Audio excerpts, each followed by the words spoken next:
बरसात का मौसम है और बरसात के मौसम में जगह जगह जलभराव होने के कारण से मच्छर पनप जाते हैं और उन मच्छरों के लार्वा से, उन मच्छरों के काटने से हमें डेंगू, चिकनगुनिया या प्लेटलेट्स डाउन हो जाना, ये मुख्य समस्याएं हो जाती हैं। तो आइए इन समस्याओं से हम कैसे उबर पाएँ योग प्राणायाम करके, उसके लिए कुछ अभ्यास करते हैं। सबसे पहले हम किसी भी आसन में बैठ जाएंगे, चाहे हम पद्मासन में बैठ जाएँ, चाहे सुखासन में बैठ जाएं, चाहे जिस आसन में भी बैठ पाएँ हम उसमें बैठ जाएं। बस ध्यान रहे रीढ़ की हड्डी थोड़ी सीधी रहेगी और ज़्यादा हम आगे की ओर नहीं करेंगे, तनाव नहीं देंगे, सहजता के साथ में, मस्ती के साथ में करेंगे।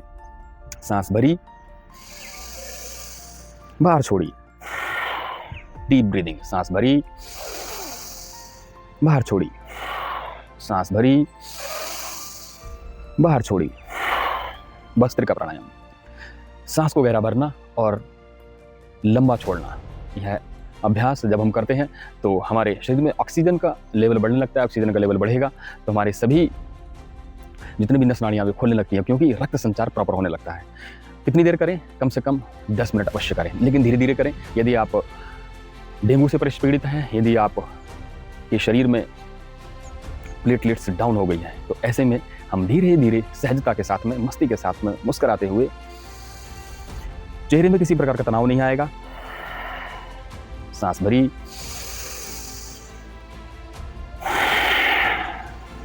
छोड़ी, सांस भरी, छोड़ी। आसन की कोई बाध्यता नहीं है, हम किसी भी आसन में बैठ जाएं। ऐसे दूसरा करेंगे हम अनुलोम विलोम प्राणायाम। अनुलोम विलोम प्राणायाम में दाईं नासिका को बंद किया, बाईं नासिका से शुरू किया। जब पूरी भर गई तो बाईं नासिका को बंद किया, दाईं से छोड़ दिया, दाईं से भरा,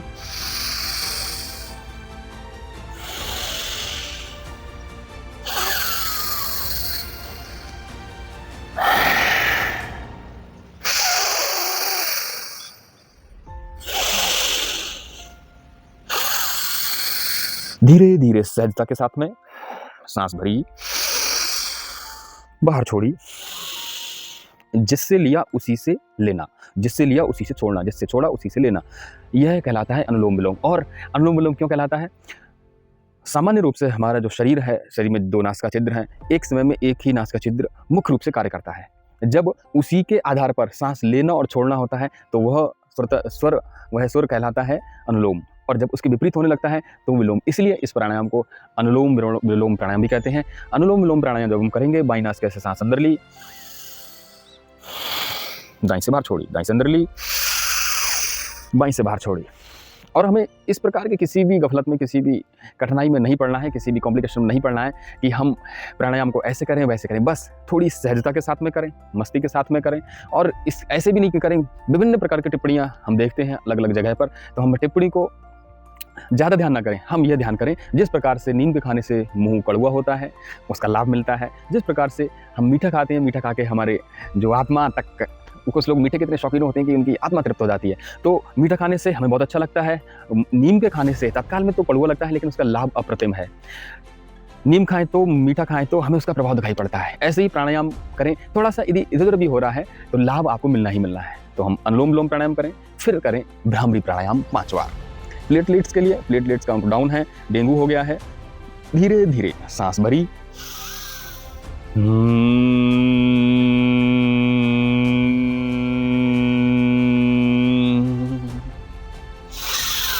नासिका से श्वास को लेंगे और दाढ़ों को थोड़ा सा आपस में ना मिलने दें और धीरे धीरे नासिका से ही बाहर निकालेंगे। यदि हम थोड़ा सा, यदि दांतों को, अपने जो जड़ें हैं, दांत हैं, उनको यदि नहीं मिलाएंगे और थोड़ा सा मुंह होठों पर रखेंगे, स्पर्श करा के रखेंगे, तो गुंजायमान ज़्यादा होता है। और यह गुंजायमान जब पूरा गुंजित होता है तो हमारा मन मस्तिष्क एकदम शांत हो जाता है, पूरे शरीर को शांत कर देता है। चिकनगुनिया में, मलेरिया में या प्लेटलेट्स में या डेंगू में बहुत ही अच्छा रिजल्ट देता है भ्रामरी प्राणायाम। सांस भरी, धीरे धीरे,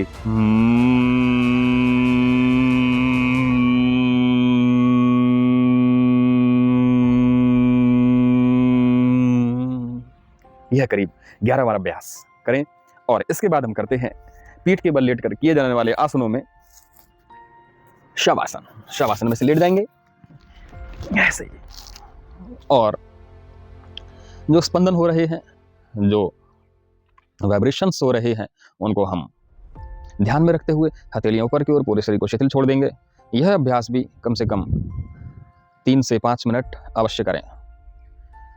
शवासन के करने से शक्ति का संचार होने लगता है, शक्ति एकत्रित होने लगती है और सुस्ती छाई रहती है। उनके लिए बहुत ही अच्छा है शवासन।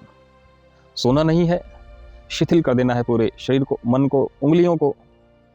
और जब हम रिलीज करेंगे तो पैर के अंगूठों से प्रारंभ करके ऊपर की ओर, एड़ियों की ओर, काफ की ओर, जंघाओं की ओर, पेल्विक रीजन में पेट की ओर, नाभि की ओर, छाती की ओर,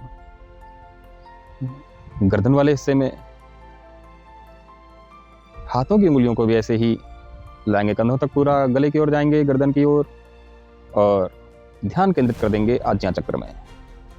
और धीरे धीरे आपस में हाथों को रगड़ते हुए ऐसे ही लगा लेंगे। और ध्यान रहे, कभी भी हमें सीधे ऐसे नहीं उठना है।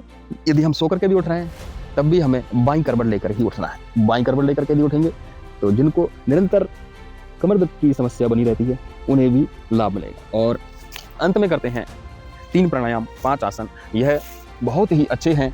हमारे शरीर में यदि प्लेटलेट डाउन हो गए हैं, डेंगू की शिकायत हो गई है, मलेरिया हो जा रहा है, चिकनगुनिया की समस्या हो जाती है, तो ऐसे समय में हम भस्त्रिका प्राणायाम, धीरे धीरे अनुलोम विलोम प्राणायाम, भ्रामरी प्राणायाम और शवासन, और साथ में मकरासन। एक सांस के साथ में एक अभ्यास। ध्यान रहे, जो भी आसन किए जाएं, जो भी आसन हम करें, व्यायाम करें, वे सभी श्वास के साथ में, सांस भरी एक सांस के साथ में एक अभ्यास। दोनों पैरों से भी कर लेते हैं ऐसे, और आराम कर लेंगे। बाईं ओर या दाईं ओर चेहरे को करके। तो यह अभ्यास प्रतिदिन करें। प्लेटलेट्स डाउन नहीं होंगे। डेंगू हो गया तो वह भी ठीक हो जाएगा।